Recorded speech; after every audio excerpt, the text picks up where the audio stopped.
The Western Michigan Broncos taking on the Eagles. Hi, all, and welcome. I'm Tiffany Greene. Some break ceilings, some shatter glass, and some shift the world around us. Tiffany Greene is all three. You know the name. Now here's the respect it commands. Tiffany's been with ESPN since 2012, starting as a sideline reporter for college football and the Women's College World Series.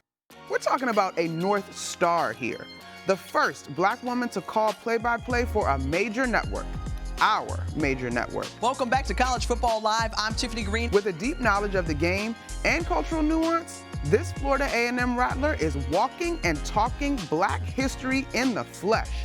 And yes, a pioneer, a maiden whose voyage continues to unfold every Saturday. Shedeur Sanders gets everybody out of their seat. Simply put, Tiffany Greene knows ball. We're just glad she's our teammate. She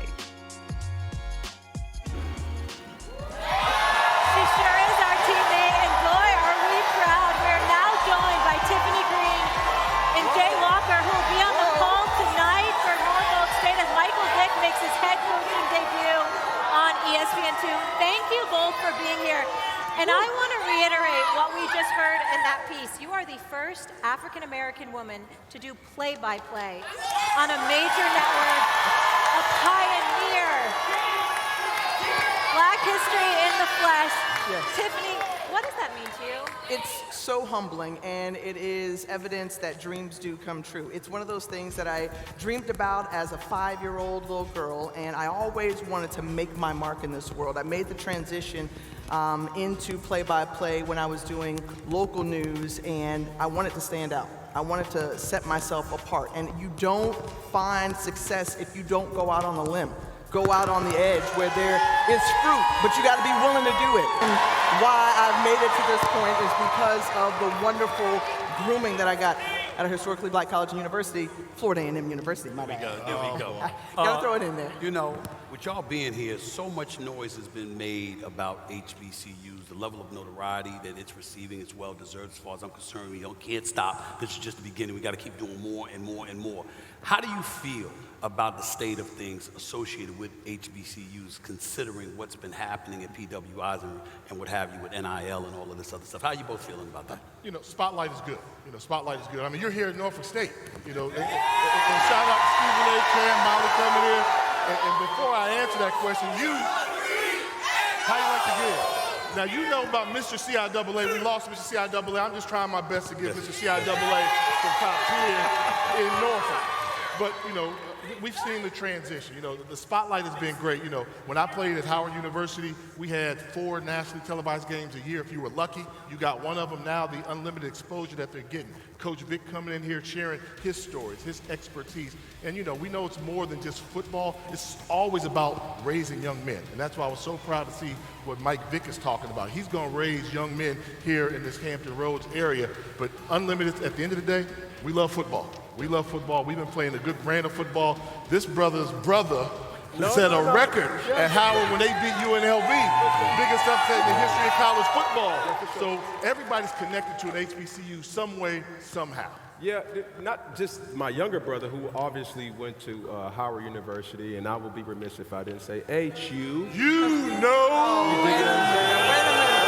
But check this out, though. I have to pay homage to both of my brothers because I'm this old. I remember watching on BET when you was covering my brother's games at Tennessee State. So these are a lot of things that comes full circle for me. Having this opportunity, like I said, is something that I'll never take for granted. But one thing that, is a question for both of you guys. As you see guys like Deshaun Jackson, guys like Michael Vick, what are you guys looking forward to most and anticipating from this outcome? I think, the Deion Sanders, the primetime effect was real. But let's be honest. In the history of my sporting career, there's only one Deion. Only one Deion. However, I like the Michael Vick fit here. Norfolk State is home to the second largest HBCU stadium in the country. They got 30,000 fans, so it can work. They love Michael Vick here. You say Michael Vick, they go crazy. It's his hometown, so I like the fit. Deshaun Watson bringing the tie in from Philadelphia. Deshaun Jackson, sorry, bringing the tie in from Philadelphia with the Eagles tie in. That could be a good fit as well. But you got to pay your dues. You got to pay your dues. You have to learn it, and the administration has to get behind it as well. I got one real quick. Miss Tiffany, do you think that there's pressure that Michael Vick has to live up to a name with this? Because we've oftentimes seen head coaches or impact players not be the best head coaches or people in position in team franchises. So how do you feel about that? I think he comes in with a greater level of pressure because he is a hometown area guy. Sure. For him to have the roots that he has here and the way that he electrified audiences as a player. You know, you're looking for him to translate that in a head coaching role. And everyone is cheering him on, but they're also expecting him to churn out wins. 4 wins a season ago from this program. So now he's looking to take that and build on what the previous staff had. I think, though, he has the greatest upside for success because when you heard from the athletic director, talk about how he can capitalize and they can capitalize on his recruiting efforts and building up the brand here and making foundational pieces and layering that to help elevate the overall platform of the university. Everybody's talking about Norfolk State right now, right? Everybody's talking about Delaware State, and it's because of their profile that they bring here, and that's what they add that other coaches may not have. I'm hopeful that seeing Michael Vick, seeing Deion Sanders and others, that you will look at the coaching staffs under their stewardship.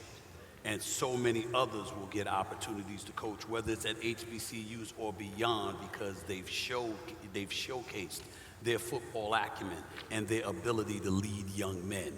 I'm confident they will be able to do that. What's necessary to happen in order for them to be able to pull that off? I think an appreciation from those who came before, them, right? Making sure that you understand the culture, that you respect that, and then moving forward, how do you have buy-in from everybody? Well, you win. You win. And the proof is in the pudding when you talk about the development of men, great fathers, great husbands, great employees, great citizens of the country. So, all of those things wrapped up in one, I think, is incredibly important, but also paying respect to those who came before you and just having an appreciation of culture. There's a map. There's a map for that. Let's not forget, probably the most successful former player that's an HBCU coach was Doug Williams. Yes. Doug Williams won national championships when he was at Grambling State, and the administration has to get behind it. Everybody has to buy in, and I think we're seeing that change. A lot of coaches in the past didn't have that opportunity, didn't have the investment in athletics. Well, they're making an investment in athletics, and I think they'll get the reward. Jay, we didn't give you your flowers. Congratulations on being named to the Black College Football Hall of Fame. Thank you. We'd be remiss if we didn't mention that. Way to go, partner. Way to go, partner. Suited and booted, ready to go. Thank you both so much for being with us. We so appreciate you. I thank y'all for being here. That's what's up. Give it up. Yeah. All love.